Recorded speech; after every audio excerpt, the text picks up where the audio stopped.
घटना चक्र में आपका बहुत बहुत स्वागत है। सबसे पहले आज का एजेंडा। बीजेपी पीडीपी में फिर उभरे मतभेद। मुख्यमंत्री मुफ्ती सईद का ऐलान, घाटी में कश्मीरी पंडितों के लिए नहीं बनेगी अलग कॉलोनी। और चित्तूर एनकाउंटर मामले पर आंध्र प्रदेश और तमिलनाडु में मुठभेड़, मानवाधिकार आयोग करेगा मामले की जांच।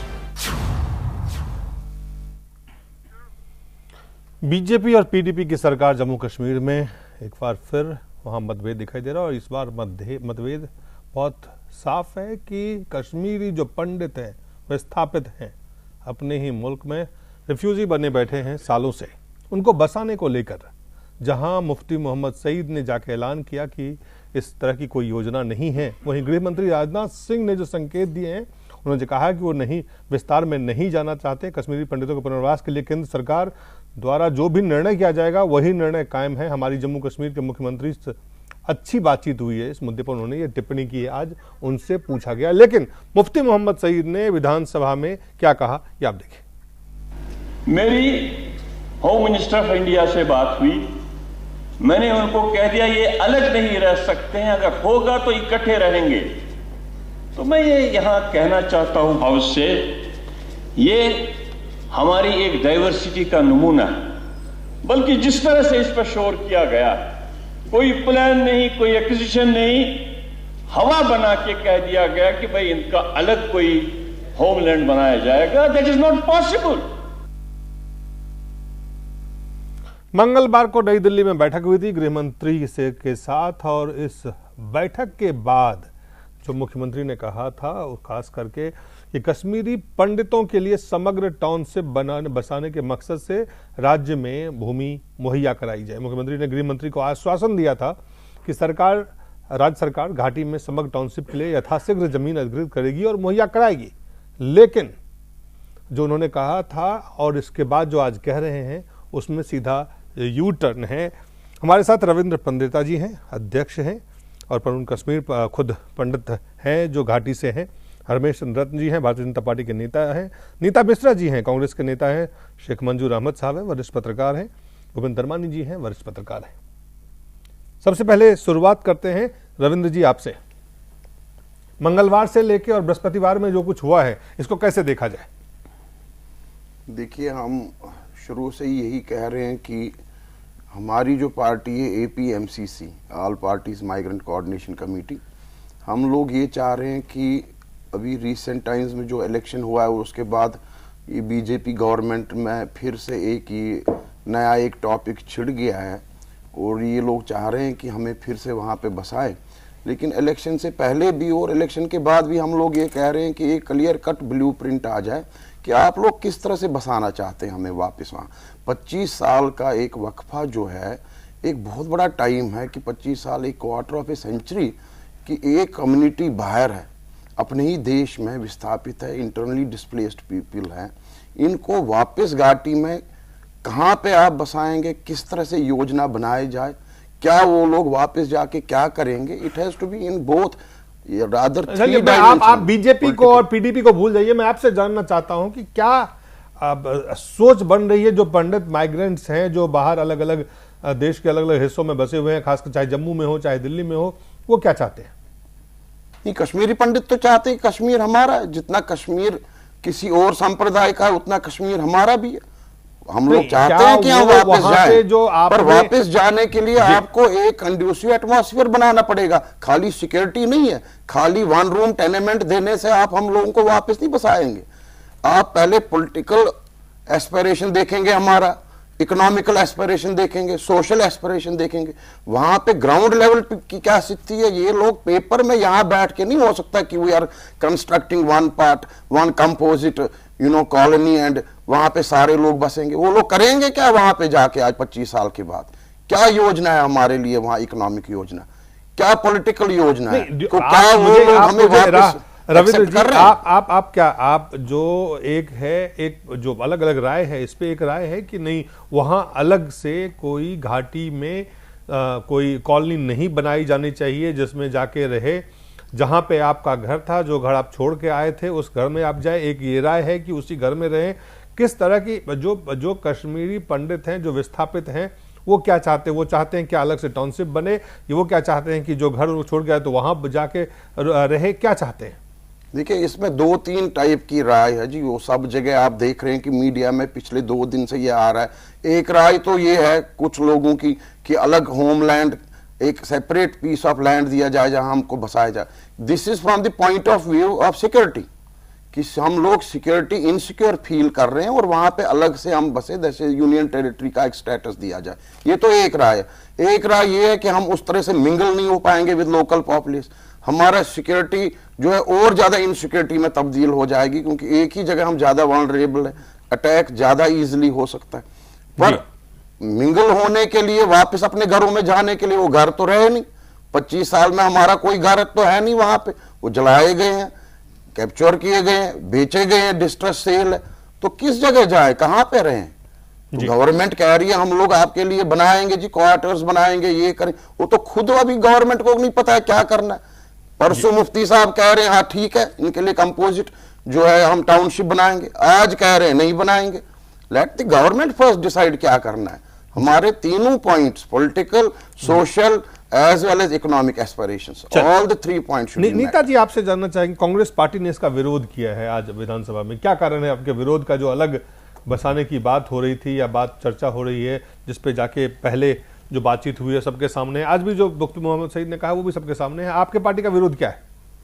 देखिए, ये तो बहुत साफ है, पूरी जनता को, पूरे देश को ये बहुत क्लियर है कि शुरू से जब से ये सरकार, जब से भाजपा ने सरकार बनाई है, वे केवल अपने कम्युनल एजेंडा को आगे कर रहे हैं। और आज अभी जो ये हो रहा है, जिस तरह से मुफ्ती साहब आए दिल्ली, उन्होंने डिस्कस किया और अगले ही दिन ये वहां पर अनाउंस कर दिया कि हम एक अलग कंपोजिट कॉलोनी बनाएंगे।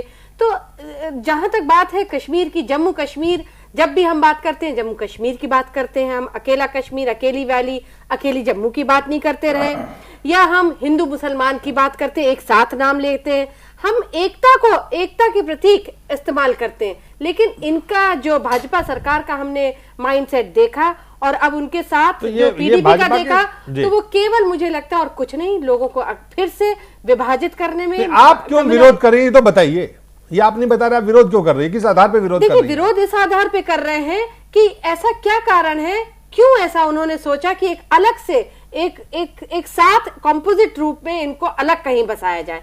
ऐसा क्यों है? क्यों नहीं दोनों मिलकर के, बजाय इसके कि ऐसे कोई कदम लिए जाएं कि दोनों साथ मिलकर रहें, उनको और अलग बसाने का एक साजिश है ये इस प्रकार की कि तनाव बना रहे किसी तरह से। तनाव को हमें आप तनाव घटाने के पक्ष में हैं? आपको लगता है भारतीय जनता पार्टी और पीडीपी की सरकार वहां तनाव बढ़ा रही है? आप ये कह रहे हैं? क्यों, वरना क्या कारण था? अगर मान लीजिए इतना विरोध ना होता तो क्या आज मुफ्ती जी अपना बयान को वापस लेते? क्या वो कभी ना लेते, क्योंकि उनकी ये एक स्ट्रैटेजिकली प्लान। नहीं, मैं यहाँ सहमत नहीं हूँ। मुफ्ती साहब अलगाववादियों के उसमें बहकावे में आए हैं, उनके प्रेशर में आए हैं। अलगाववादी अभी भी वहां पे अपना, सर जी, कांग्रेस के विरोध के पीछे क्या कारण देखते हैं पंडित जी? हम भी यहाँ बंद कर रहे हैं। यासिन मलिक साहब ने तो खुद कहा कि मोदी इसके खिलाफ है कि अलग से एक कॉलोनी दी जाए। चलिए, एक बार आपके पास लौटता हूं, रविंद्र जी, आपके पास लौटता हूं। नॉट अस बैक और नॉट, बस सिंपल क्वेश्चन। डेफिनेटली आपको वापस जाना भी चाहिए, भूपेंद्र धर्मानी जी, जैसा आपने शुरू में कहा। नीता जी, मैं आपके पास लौटता हूं। भूपेंद्र धर्मानी साहब, देखिए, मेरे को ये लगता है ये जो मामला है ये बड़ा गंभीर और बहुत ही संजीदा, जिस तरह से चीजें हैं और जिस तरह से मंगलवार को जो कुछ दिल्ली में बयान आया, सुनने को मिला, और बृहस्पतिवार गुरुवार को होते होते और कुछ कल परसों 24 घंटे में ये चीजें बदल रही है। देखिए, मैं आपको एक बात बताऊं कि आफ्टर इंडिपेंडेंस ये सबसे बड़ा माइग्रेशन हुआ है इंडिया के अंदर। 2.5 लाख लोग कम नहीं होते।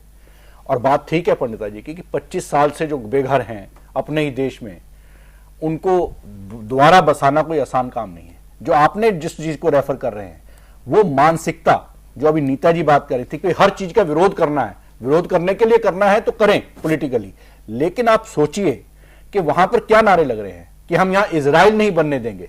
ये क्या है? क्या मानसिकता है ये? आखिर इस मानसिकता को कांग्रेस क्यों नहीं समझ रही है? अगर वो इजराइल की बात कर रहे हैं तो यहां पे कितने फिर पाकिस्तान बने हुए हैं? जगह जगह पाकिस्तान बनाए हुए कांग्रेस ने। जिस तरह से एक मिनट मैं आप बोल रहे थे, मैं कुछ नहीं कह रहा था, एक मिनट मेरे को अपनी बात पूरी करें। मुझे ये लगता है कि जितने आज तक इतने रॉयट्स हुए हैं, जगह जगह आपने मुस्लिम्स को बसाया है, एक एक जगह उनको दी है, वो क्या पाकिस्तान बन गए हैं क्या? इसका मतलब आप मानते हैं कि कांग्रेस ने पाकिस्तान बसाया है जगह जगह देश के अंदर? मेरा यह सिर्फ कहना है कि अगर जो पीड़ित हैं पक्ष यहां पर बैठे हैं, मुझे लगता है कि उनके जो सोशल रिलेशंस हैं बिल्कुल बहुत बुरी तरीके से हैम्पर हुए हैं। सिमिलरली उनकी इकोनॉमिक कंडीशन, अगर इकोनॉमिक कंडीशन की बात करें, क्योंकि पहाड़ी इलाका है कि वहां से जब प्लेन में लोग आते हैं तो इकोनॉमिक कंडीशन बहुत अच्छी हो जाती है, और क्योंकि वो मेहनती लोग होते हैं तो स्वाभाविक रूप से इन 25 साल में इनकी कई पीढ़ियां जो है वो अपने अपने धंधों में लग गई होंगी। लेकिन लार्जली जो बात है वो ये है कि वहां पर जिस प्रकार पंडित, कश्मीरी पंडित और मुस्लिम्स के अंदर पारिवारिक संबंध रहे, वो अब होने संभव नहीं है। और अगर ये संभव नहीं है तो इसके लिए बहुत ग्रेजुअल प्रोसेस की आवश्यकता है। आप समझते हैं कि सोशल रिलेशनशिप बिल्ड होना कोई आसान काम नहीं है, और उसके लिए ये जो यहां पर कमिटमेंट करके गए थे मुफ्ती मोहम्मद सईद, वो कमिटमेंट उनको पूरी करनी चाहिए। अब जो इन्होंने बात कही यूटी वहां बने, अब यूटी वहां पर बने चंडीगढ़ की तरह, अगर वहां बने तो कहां बने? आखिर देखिए, ये भी इसी देश के नागरिक हैं, और इस देश के नागरिक होने के नाते जो इनके अधिकार हैं उसको अगर रिहेबिलिटेट करने के लिए, उनको बसाने के लिए कोई योजना, ठोस योजना, बिल्कुल बात ठीक है कि हर पहलू को ध्यान में रखते हुए मुझे लगता है कि एक ठोस योजना पर काम होना चाहिए। और जो कुछ भी इस देश के साथ, मेरे को लगता है सबसे बड़ी जो समस्या है उसको कम से कम आइडेंटिफाई इस सरकार ने किया है, और उसके ऊपर कुछ ना कुछ करने का उनका चिंतन है। उसमें कहां पे गलती है, क्या है, वो लगता है मेरे को प्रोसेस में ठीक होगा। मानी जी, ये पहली बार इस सरकार ने किया। आपके पास लौट के आते हैं 2008 में आपके पास आते हैं, जब हमारे और भी मेहमान हमारे साथ हैं, उनसे पूछते हैं। हमारे साथ है शेख मंजूर अहमद साहब। जो मंगलवार को हमने यहाँ पे दिल्ली में सुना और देखा कि इस तरह की एक बातचीत हुई कि एक अलग, जिसमें कंपोजिट, ये सिर्फ हिंदुओं के लिए था, पंडितों के लिए था, बल्कि बाकी लोग भी रहने की बात थी। लेकिन जब वो कश्मीर गए, वापस गए, और वहाँ से जब अलगाववादियों का कॉल आया, चाहे यासिन मलिक हो, चाहे, तो क्या लगता है कि ये जो मुफ्ती मोहम्मद सईद का जो बयान आज है, जो उस दिन था, उसमें यू टर्न जो दिख रहा है, उसके पीछे क्या वो दबाव है अलगाववादियों का? नहीं, एक्चुअली अगर आप देखा जाए, ये पिछले 20 साल से मैं भी सुनता हूँ कि हुकूमतों ने कश्मीरी पंडितों को वहाँ वापस लेने के लिए योजनाएं बनाई, लेकिन मुझे लगता है कोई भी गवर्नमेंट, चाहे वही मैं बताऊंगा, चाहे वो कांग्रेस की गवर्नमेंट हो या बीजेपी, दे आर क्लूलेस। ये एक ह्यूमैनिटेरियन प्रॉब्लम है, इसको ह्यूमैनिटेरियन एंगल से देखना चाहिए। पॉलिटिकल इशू वो तो ठीक है, उस पे मैं आप ये देखिए, आप ये जो 24 मेरे कुलीग ने भी कहा ऐसे, आप देखिए इसके कितने इम्प्लीकेशंस है अगर इनके लिए अलहदा बनाया जाए। एक, जैसे पंडिता जी ने कहा है, ये वल्नरेबल हो जाएंगे। दूसरे, उनको इंटरेक्शन भी, उनको जॉब भी करने हैं, उनको खरीदारी भी करने हैं, उनको बाहर भी निकलना है। क्या वो अपने आप को आइसोलेशन में रख सकते हैं? वो एक, उस पे मैं आऊंगा। मेरा सवाल है कि ये जो 48 घंटे में जो यू टर्न हुआ है, उसके पीछे क्या कारण है? मुझे नहीं लगता है कोई ऐसा कोई दिया था, एक सेट प्रोग्राम उनको प्लान दिया था इसको एग्जीक्यूट करने के लिए, जिसमें एक चेंज आई थी।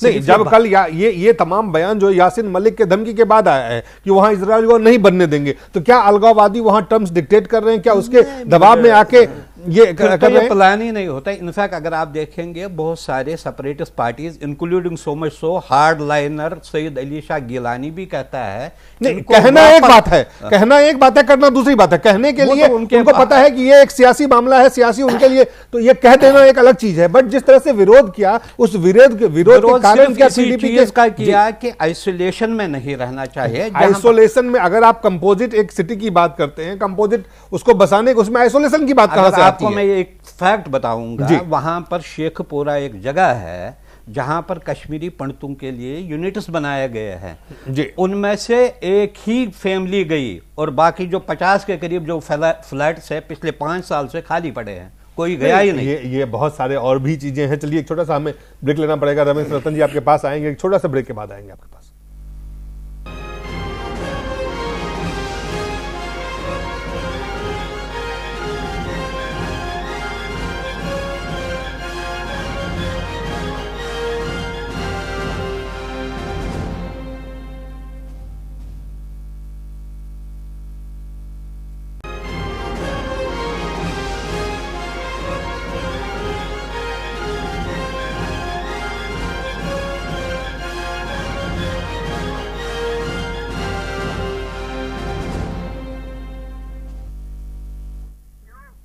एक बार फिर से स्वागत है। हम चर्चा कर रहे हैं कश्मीर में जो पंडित बेघर हुए हैं उनको बसाने की बात को लेकर, जो मंगलवार को गृह मंत्री और वहां के मुख्यमंत्री की बातचीत हुई थी। आज मुख्यमंत्री ने विधानसभा में बयान दिया कि उनके पास कोई योजना नहीं है।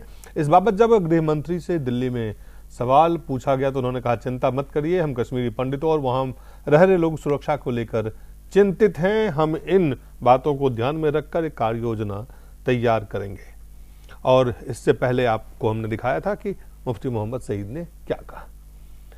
भारतीय जनता पार्टी के नेता है रमेश चंद्र रत्न जी। बीजेपी 24 से 48 घंटों में काफी कुछ परिवर्तन देखने को मिला है। सबसे पहले तो मैं नेताजी के शब्दों का जो बरसरां कर रहा हूं कि इन्होंने बीजेपी को कम्युनल एजेंडे के बारे में कहा।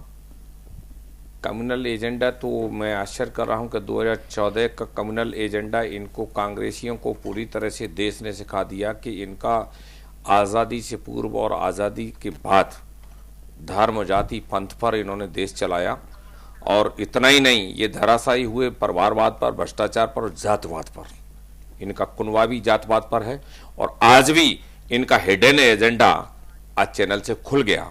असलियत इनकी कांग्रेसियों की आ गई कि ये सोच इनका ही है। भारतीय जनता पार्टी की जो सरकार बनने से पूर्वत भी सोच थी, इंडियन कॉन्स्टिट्यूशन के मुताबिक जिस तरीके से फंडामेंटल राइट्स एक आम पब्लिक के लिए हैं, जिनको रिफ्यूजी कहा जा रहा है 2 लाख लोग, और वो भी 25 वर्ष पहले कांग्रेसियों को कुछ भी नजर नहीं आया। कांग्रेसी इन्हीं पर रोटियां सेकते रहे। लेकिन सरकार बनते ही भारत सरकार की प्रतिबद्धता भी है, कटिबद्धता भी है विस्थापितों को उनको स्थापित करना। दूसरी चीज, इसमें कहीं भी कमिटमेंट में सरकार का कोई भी लेश मात्र कुछ भी नहीं चेंज होगा। जैसा कि अभी मुफ्ती साहब का जैसा वो है, अभी पिछले दिनों विधानसभा में भी उनका जो रुख था वो ओपन हुआ था। अभी गृह मंत्री महोदय के यहाँ भी जो वार्ता हुई उसमें भी बड़ा इजी गोइंग गए थे। लेकिन वहाँ के अलगाववाद की जो एक अशुपा है, वो जिस तरीके से वो उनका एक क्या है। लेकिन मैं आज फिर बता रहा हूँ कि भारत सरकार पूरी तरह से प्रतिबद्ध है कि उनको विस्थापितों को स्थापित करने का, और जो बजट प्राविधान है उसको रोड मैप बन करके निश्चित ही होगा।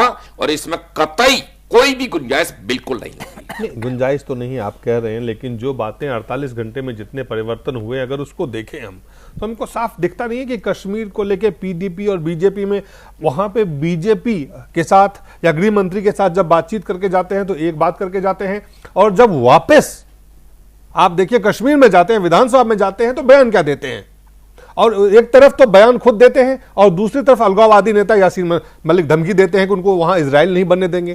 तो इस तरह दिलीप जी, मुझे बहुत आश्चर्य की बात है कि यासीन मलिक जी को पता नहीं कैसे वो हर चीज में, इतना ही नहीं, जब दो देशों के बीच में वार्तालाप का सिस्टम बनता है तो उसमें भी वो तीसरा पेच फंसने का काम करते हैं।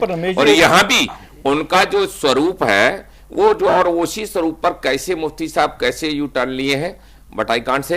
लेकिन मैं आपको, चूंकि भारत सरकार की जो सोच है उसमें चाहे यासीन मलिक हो चाहे कोई भी वार्तालाप होगा, वार्तालाप होकर के बिल्कुल रोड मैप बनेगा। और निश्चित, और जहां तक पंडिताजी का जो हो वो चूंकि 3 जहां इश्यूज बताए तो इश्यूज के मुताबिक सरकार भी इस तरीके के सीकर फील भी करें। कॉन्स्टिट्यूशन के दायरे से जो और लोगों को राहत है सिस्टम में, भारत के प्रत्येक नागरिक को, उनको भी उसी दायरे में देखा जाए और उसको सुरक्षा की गारंटी भी सरकार की हो, तो इसमें जो है स्वरूप बनेगा। लेकिन जहां तक मुफ्ती साहब का, तो अब उनका इंडिविजुअल कैपेसिटी क्या कहा है, लेकिन पार्टी, हमारा स्टेट यूनिट तो सब मिलकर के इससे जो चिंतित है और चिंता को दूर करके इसको अमली जामा जरूर पहनाया जाए। रविंद्र जी, मैं एक बात पूछना चाह रहा था रमेश जी से जी, कि अगर आप ये मानते हैं कि यासीन मलिक ऐसी स्टेटमेंट देते हैं, तो आखिर केंद्र में आपकी सरकार है, अब प्रदेश में भी आप सहभागी हैं, एक्शन कौन लेगा? आखिर क्या है, क्या कारण है कि आप उस ढंग से प्रभावी एक्शन नहीं ले पा रहे हैं जो प्रभावी एक्शन अपेक्षित है ऐसे जो सेपरेटिस्ट जो अलगाववादी एलिमेंट है उनके खिलाफ? ऐसा है धर्मानी जी, ये बात बिल्कुल सही है। लेकिन क्योंकि अभी अभी सरकार बनी है, सरकार बनते ही कोई इस टाइप का कोई स्वरूप न बने, सोच समझ करके सरकार अपना सोच और रणनीति तैयार है। लेकिन इस तरह के जो हालात है आतंकवाद, अलगाववाद को ये भारत सरकार कतई किसी तरीके से स्वीकार नहीं करेगी। और आज अंतर्राष्ट्रीय क्षितिज पर भी ये हर बात एक बड़ी कटुता के साथ जाहिर है। तो ये भी होगा, क्योंकि इस टाइप से जो यासीन मलिक जी का हर चीज में एक तीसरा पैर फंसाना और फिर उसमें हुड़दंग मचाना, ये बहुत दिन ज्यादा नहीं चलने वाला। चलिए रविंद्र जी, ये क्या आपको लगता है आतंकवादी अलगाववादियों के दबाव में ये मुफ्ती मोहम्मद सईद वहां के मुख्यमंत्री बोल रहे हैं? नहीं, देखिए ग्राउंड रियलिटी कुछ और है और दिल्ली में हमारा समझना कुछ और है। नहीं, मेरा सवाल है वहां जो ये बयान दिया गया है। जी हाँ, बिल्कुल दबाव में हुआ है। अभी आप यू टर्न नहीं एस टर्न भी देखेंगे। अभी कल को गिलानी साहब कहेंगे नहीं जी कश्मीरी पंडित वापस आएंगे, तब एस टर्न हो जाएगा जी, यू का एस बन जाएगा। हमारा ये पॉइंट नहीं है मकसद। यहाँ पे मीडिया इज ऑल्सो रेस्पॉन्सिबल। कल 2 दिन से मैं देख रहा हूँ यासीन मलिक हर एक चैनल पे आ रहे हैं। ये किस लिए आ रहे हैं? आप विस्थापित लोगों से बात करें। आपकी गवर्नमेंट, आपकी सरकार जो है, मैं बीजेपी से ये आग्रह कर रहा हूं, वो एक एपेक्स बॉडी बनाए, उसमें कश्मीरी लोगों को बिठाया जाए, जो अच्छे इंटेलेक्चुअल्स हैं, लाइक माइंडेड पीपल हैं, वहां के लोकल्स भी, उनको बुलाया जाए। आप ये कह रहे हैं कि यासीन मलिक को बुला करके मीडिया प्लान बनाइए। आप यासीन मलिक को दिखा रहे हैं मीडिया पे, खूब सारा वो बोल रहे हैं अपना। He should not be given so much of importance. पूरा वर्ल्ड देख रहा है, एक यासीन मलिक की कोई से नहीं है आज की डेट में जी। आप सही है, मीडिया को परहेज करना चाहिए, दिखाइए जी। बिल्कुल बिल्कुल। देखिए उनकी प्रॉब्लम सुनिए। जितना सरकार की ड्यूटी है वो मीडिया की एक बात सही है हिंदुस्तान का। हाल ही में जो इलेक्शन हुए उससे पता चला कि जो सेपरेटिस्ट ग्रुप्स है उनकी एक भी नहीं चली, बिल्कुल नहीं चली, क्योंकि 69% लोगों ने अपना वोट एक्सरसाइज किया है। ये एक हद तक, किसी हद तक वो मार्जिनलाइज हुए थे। लेकिन यही सही बात है कि कुछ मीडिया उनको हाईलाइट करने की कोशिश कर रहा है। अब मेरा एक और पॉइंट जो बहुत है, अभी भी अगर आप देखें इस वक्त भी कश्मीर घाटी में तकरीबन 15 से 20 हजार कश्मीरी पंडित रहते हैं। वो भी उन्हीं इलाकों में रहते हैं। कुछ जहां मैं रहता हूं वहां भी तकरीबन 200-300 घर रहते हैं। इंदिरा नगर है एक। ये नहीं, सवाल उनके बारे में चर्चा नहीं है। चर्चा तो देखिए नहीं, ये गलत है कि मंजूर अहमद साहब, जो चर्चा है, जो लोग आज विस्थापित हैं देश के, चाहे दिल्ली में रह रहे हो, जम्मू में रह रहे हो, कैंप में रह रहे हो, सवाल है उनको वापस बसाने का। और जब उस पर बातचीत होती है कि एक ऐसा टाउनशिप, एक स्मार्ट सिटी या प्लान नहीं किया अभी, अगर आप बताइए। मैं आपको उस दिन के उन्होंने जो बात कही है और बहुत साफ उन्होंने कहा मुफ्ती मोहम्मद सईद ने कि हम उस दिन सबने देखा कि हम एक योजना पे काम कर रहे हैं, ठीक है। आज उस पे उनको एक सफाई देनी पड़ेगी, नहीं हमारी ऐसी कोई योजना नहीं है। मेरा सवाल ये है कि क्या आप अलगाववादी, अगर आप कहते हैं कि लोगों का मैंडेट अलग है, लोगों का मैंडेट ये है कि वहां एक लोकतांत्रिक सरकार है, लोगों का मैंडेट है कि एक गठबंधन की सरकार है, वहां पे जो विस्थापित लोग हैं अगर उनको आना है तो उनके सुरक्षा के हिसाब से, उनके सहजता के हिसाब से प्लान योजना। देखिए मैं एक चीज बताऊंगा, जैसे कि जो इसके स्टेक होल्डर्स है वो कश्मीरी पंडित है, उनकी तकरीबन 15-20 ऑर्गेनाइजेशंस है। हुकूमत को चाहिए उनके साथ बातचीत करके जो उनको भी अच्छा लगे और जो टेक्निकली फिजिबल हो, सिक्योरिटी पॉइंट ऑफ व्यू से हो, जॉब के हिसाब से फिजिबल हो, ऐसा कोई प्लान बनाए। ये जो अपोजिशन है कि हम इजराइल नहीं बनने देंगे, how do you justify this? नहीं, उसका why you take him seriously? अब जब कोई नहीं लेता है उसको सीरियसली, इसके एक वॉइस है डेमोक्रेसी में, किसी ने कहा बनाने दो, उसका कौन लेता है? अभी तक उसका कुछ चला नहीं। आप ये देखिए, आप कहते हैं डेमोक्रेसी में उनको आप सीरियसली मत लीजिए, लेकिन मुख्यमंत्री वहां के आगे यूटर्न लेते हैं। मुख्यमंत्री ने कहा डाइवर्सिटी के, जो हमारा डाइवर्सिटी का कल्चर है उसी के अंदर ही हम उनको रिहेबिलिटेट करना चाहते हैं, रिटर्न उनका ऐसे ही हो। नहीं, जो आप बात कह रहे हैं वो बिल्कुल ठीक है कि उनको सीरियसली नहीं लेना चाहिए। आपकी बात से मैं सहमत हूं, लेकिन मेरे को यह समझ नहीं आ रहा कि उनके, हम तो सीरियसली नहीं लेते, लेकिन वो लोग जो आप जिनको कह रहे सीरियसली ना ले, उनके दबाव में ये सारा डिसीजन 24 घंटे में बदल दिया। क्या बदल गया, यही मैं जानना चाहता हूं। जो बयान आपने देखा, क्या प्लान था? आप एक कंपोजिट सिटी की बात कर रहे थे, उस कंपोजिट सिटी से आप कह रहे हैं कि ऐसी हमारी कोई ऐसा कोई प्लान नहीं है, सिर्फ गवर्नमेंट ने ईयरमार्क किया था। अगर पंडिता जी भी इसमें ज्यादा विस्तार से बात कर सकेंगे, गवर्नमेंट ने पिछली बार कहा अगर कोई वापस जाना चाहता है, पंडिता जी आपने मंगलवार को जो सुना और आज जो सुन रहे हैं उसमें अंतर है या नहीं है? बिल्कुल अंतर है, साफ अंतर चलिए, और क्या ये प्लान है? आज की मंत्री बात साहब को नहीं है, बताएं, क्या शेख क्या हसीना बताइए। हो रहा है। जी। कश्मीर में जाके वो कुछ और कहते थे, पाकिस्तान में जाके कुछ और कहते थे, और दिल्ली में जाके कुछ और। तीसरी बात देखिए, जो मेरा और एक दबाव चीज- है, लोकल दबाव, क्या ग्राउंड कोई रियलिटी कुछ ऐसा और है। प्लान फाइनलाइज लेकिन हुआ था गवर्नमेंट यहाँ गवर्नमेंट पर? है, बीजेपी को तो एक्शन करना चाहिए। बीजेपी की तो हुकूमत चल रही है इस टाइम।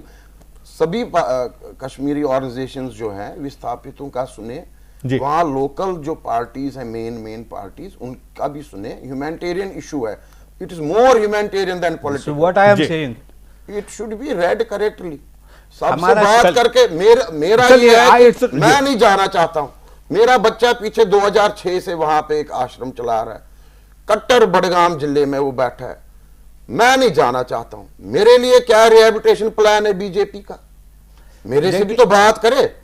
वही मैं कहना चाहता यहाँ हूं। भी तो आके रिहैबिलिटेट कर सकते हैं मेरे को दिल्ली में। ये तो संभव अगर नहीं मैं है, नहीं लेकिन- तो कई एक issues बात हैं, मैं नहीं, जिनकी issues बात clear को हैं। 2 लाख आगे लेना चाहता हूं। 2 लाख लोगों में से इंडिविजुअल कैपेसिटी में हर व्यक्ति को 2 लाख लोगों से बात की जाए, इट इज नॉट नहीं, पॉसिबल। वो संभव नहीं है, वो संभव नहीं है। एक लार्जर प्लान पे तो काम करना पड़ेगा, और जब ये लार्जर प्लान पे काम करते हुए नजर आए तो एक बार उस पर यूटर्न लेते हुए नजर आए। जिनको जाना है, जब उनके साथ ही बातचीत नहीं हुई, क्या कैसे हो जाए? तो आज कांग्रेस पार्टी के तरफ से भी विरोध किया गया। बातचीत के लिए कांग्रेस पार्टी के तरफ से भी विरोध किया गया। आप विरोध किस आधार पे कर रही हैं? क्या कारण है? क्या आपको लगता है कि वहां पे जो माहौल है, क्या वहां पे वापस जाके अपने पुराने घरों में कश्मीरी पंडित जो है वो जाके रह सकते हैं? देखिए, सवाल इसका नहीं है कि सवाल वापस किसका है? जरूरी नहीं कि उनको उन्हीं के मकानों में जाकर के रिहैबिलिटेट किया जाए, क्योंकि 2008 में आपको याद होगा यूपीए सरकार ने भी कुछ मकान बनाए थे, पर वो इस तरह से नहीं कि वो एक अलग कोई लोकेलिटी एक पूरी दे दी गई हो। वो उन्हीं के साथ मिल करके उसमें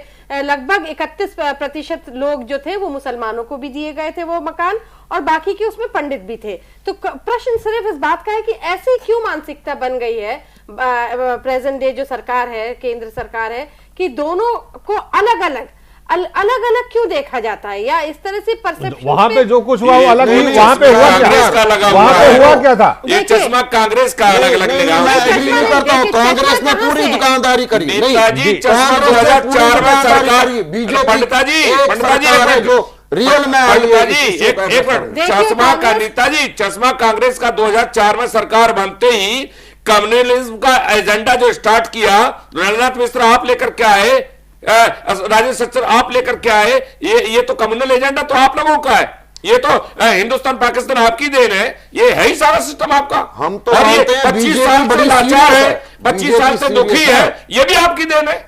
बीजेपी सीरियस है, पहली बार दिख रहा है, पर जो टॉपिक है, जो बीजेपी अगर वो सीरियस मसला है, होती, बहुत पेचीदा है। पंडिता जी मुझे ये इतना बात आसान का नहीं। खेद है वही कि हम अगर कहते हैं। बीजेपी सीरियस होती तो आज आपके जैसे जितने भी संगठन है उनको जरूर साथ में लेकर के चलती। क्या कारण है कि उनको साथ में नहीं बिठाया गया? वही तो क्या इस कारण है कि टीवी के माध्यम से हम यही तो कह रहे हैं। एक बात सुनिए पंडिता जी, मुफ्ती जी ने, ऐसा है बिना आपकी टीम के 2 लाख लोगों में से, पंडिता जी आज राजनाथ जी कह रहे हैं कि हम सबकी जिम्मेदारी लेते हैं, कल को कोई बात होती है तो फिर तब क्या होगा? तब गृह मंत्रालय ले तो रहे हैं ना, फाइट आ जाएगी। ले रहे हैं। नहीं, राजनाथ जी का हम तो बहुत शुक्रगुजार है इस टाइम तो बीजेपी गवर्नमेंट का। At least they have come out with something concrete. Pandita जी, और ये कैसे एड्रेस करें, इसको कैसा सोल्यूशन इशू तो यही चाहिए? है ना पंडिता जी कि बड़ा इसको पेचीदा इस है। तरह से तो इशू नहीं, मनमोहन सिंह तो कुछ नहीं कर रहे इस थे। तरह से तो एड्रेस नहीं किया। आप क्यों भूल रहे 2008 में? नहीं, कुछ नहीं करा, कुछ नहीं करा। अपीजमेंट पॉलिसी करी कांग्रेस ने अपनी सरकार चलाने के लिए, दुकानदारी के लिए।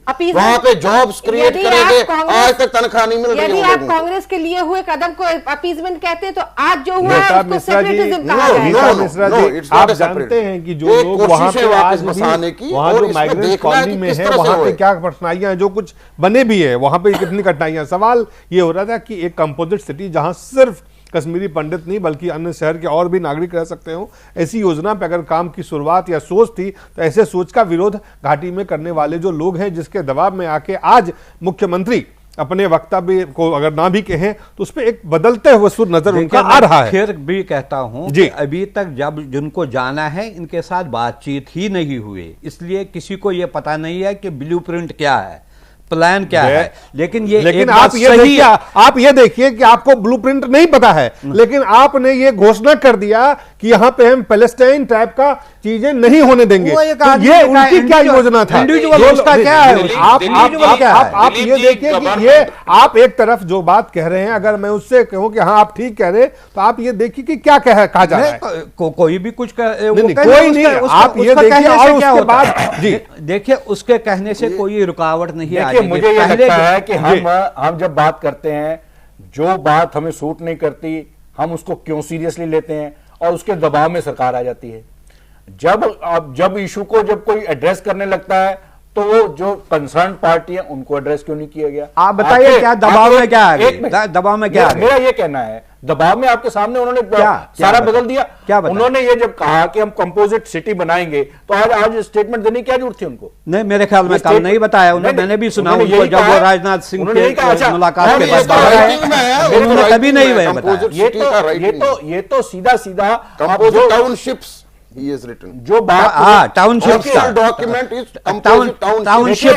अगर बस ये इसमें डिफरेंस है। एक मिनट, जब इस इशू के ऊपर कोई चीज क्रेडिट थी ही नहीं, तो ये नारों की क्या जरूरत थी कि हम फलस्तीनी इजराइल नहीं बनने देंगे? देखिए ये क्या मतलब, कहां से आई ये चीजें? और मुख्यमंत्री वहां जाकर उनके दबाव में आकर अपनी स्टेटमेंट बदल लेते हैं विधानसभा में। धर्मानी जी, ये तो हम कई साल से देख रहे हैं। आपको याद हो 6 महीने पहले हमारी कौसरनाग यात्रा हमने शुरू करी थी, कितना मीडिया में उसका आपको पूरी जानकारी होगी।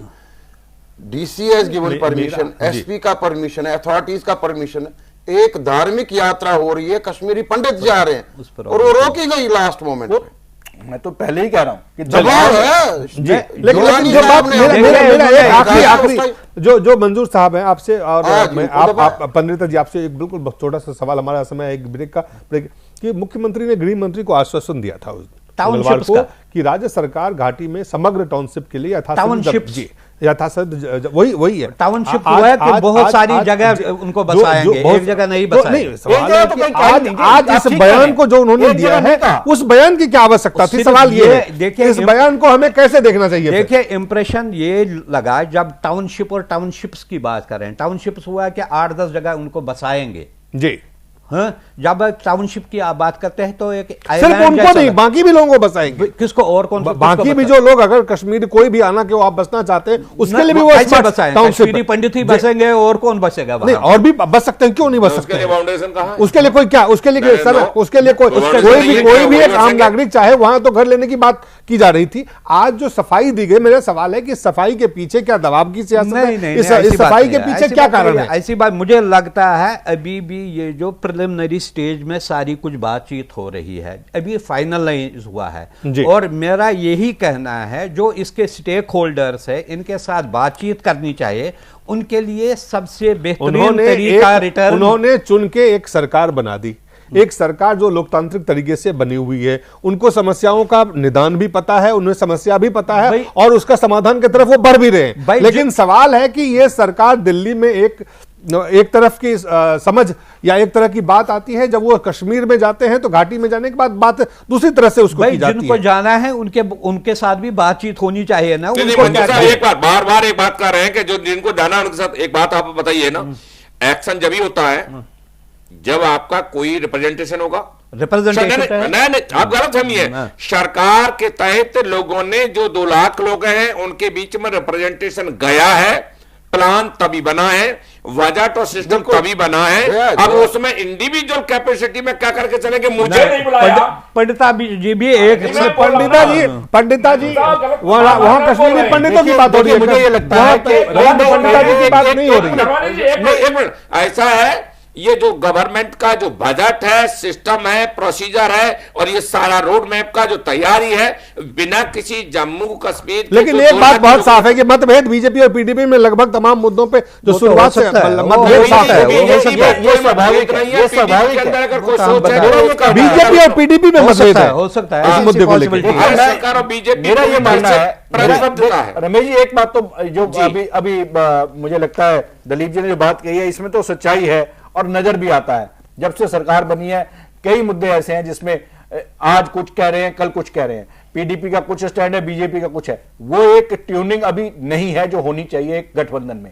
वो एक अलग मुद्दा है। और उसके पीछे बहुत साफ कारण है, कारण है जी, उनके अपने साफ कारण है। और मेरे को ये लगता है जी, कि अगर जी आज कोई प्रॉब्लम 25 साल पुरानी प्रॉब्लम को कोई एड्रेस कर रहा है, उसके एड्रेस करने के तरीके पर प्रश्न चिन्ह हो सकते हैं, उसमें सुजेशन हो सकते हैं कि उसको नहीं पूछा, उसको नहीं पूछा, लेकिन कम से कम किसी ने हाथ तो डाला। हाँ, ना वो सही है, इस चीज की प्रशंसा कर। उसमें कोई चलिए दो राय तो सीता है। जी, शुरुआत तो हो रही है, दो राय तो है नहीं, नहीं। ऐसा नहीं है दिलीप जी, शुरुआत बहुत पहले हो चुकी थी जी, और बस लेकिन ये है उसमें कि काम ये नहीं जो- हुआ। जी शुरुआत हो चुकी थी लेकिन काम नहीं हुआ। देखिए ऐसा काम ये करके दिखा दे। नेताजी शुरुआत तो देश चलाने की सबसे पहले आप ही ने की थी। 1947 के बाद आपने ही चलाया। अरे रमेश जी, आप पहुंचा दिया, ये भी आप ही की देन है। ठीक है रमेश जी, फिलहाल आपकी फिलहाल सरकार एक इस बात हमें का ब्रेक लेना अगर पड़ेगा, ब्रेक के बाद जल्द वापस लौटते हैं। क्यों फिर वेलकम क्यों नहीं कर रही हो?